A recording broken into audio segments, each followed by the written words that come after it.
Hello folks, I hope that you're having just a great day today and keeping yourself safe in our modern COVID world. Today we'll take a look at another Clark Ashton Smith story from the collection of vintage from Atlantis.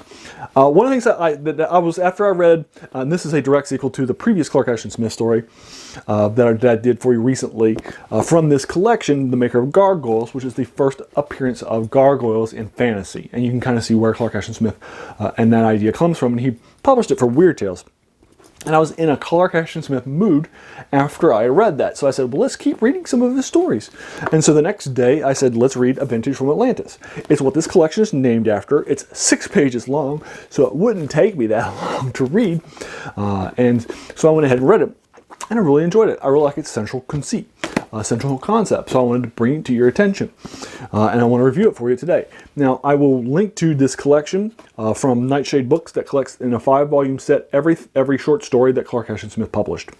All of his fantasies, all of his horrors, everything that he did, you can get a chance to get it all in one collection. So I purchased it a few months ago, and now that I was taken there by the Maker of Gargoyles, I'm now staying there and spending some time in there. So you can come join with me in this guy who has such a unique vision. He's an artist. He writes a lot of prose poetry. He was first known for his poetry, actually. He was publishing his poetry when he was very, very young. And then he started moving more to prose, specifically to help out his parents. He started to publish very, very, very heavily in the pulp market. So let's take a look at A Vintage from Atlantis, which is a very short story published in Weird Tales in the early 30s. And again, it was 6 pages long. It didn't even take me 15 minutes to knock it out, even in the oversized pages. So let's take a look at what is the central conceit of The Vintage from Atlantis, and why do I recommend it to you. So the quick synopsis of this is, it's going to open up with a protagonist, and our protagonist is going to refuse an alcoholic drink at a bar. And he's going to say, I'm never going to drink again. I've given it up. And then he's going to tell us what happened. Why has our character said, I'm never going to give up drink, not after my experience. And now he's going to tell the person why. So that's going to be the framing device, and here's what's going to happen. It's going to be him giving that story to the people. We'll find out that he was actually a pirate on a very, very, very well done ship in the Caribbean. And that's going to be the opening up of this story. And while he is talking about it, him and his fellow pirates had found a small island off the beaten path that they would use to drop off their treasure after they raided a few Spanish ships and they dropped off their treasure at. And it was heavy. So they needed to drop off their treasure in a place that nobody else knew of, and there was this, uncharted island that they had found that was a little bit off the beaten path of the Caribbean. So they went there and would unload their vessels, and then head back out. So when they're coming back after another run, and about ready to drop off their stuff, they're on the island dropping off their things. The pirates from the ship, and the captain comes across this ancient bottle. It's this big bottle.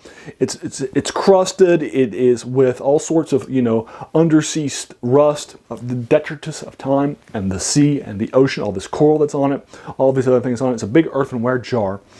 And he suspects that it's older.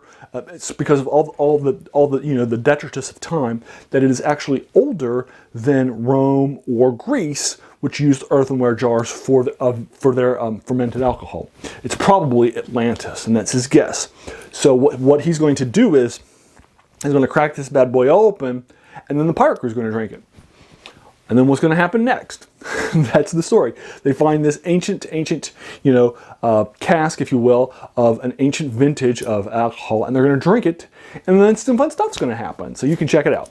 So I do enjoy this story. I think it's well written. I think it's a 7 out of 10. It's quick, it's fast, it's well paced.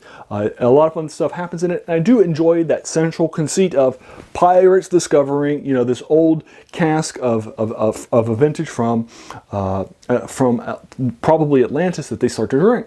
And I think that's a fun little what if story that kind of gives rise. And I think Clark Ashton Smith takes that what if to a suitable conclusion.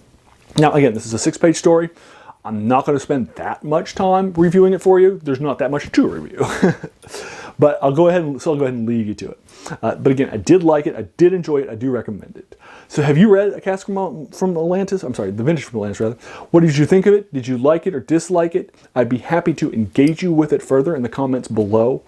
If you enjoyed this video, please feel encouraged to hit that subscribe button. There's going to be so many more of these to follow. And finally, hey, I just want to thank you for taking some time out of your day and watching my video. We all have so many things happening in our lives, especially now during our COVID crisis. So the fact that you spent this time with me is incredibly humbling, and I really do appreciate it. So thanks again, and have a great day.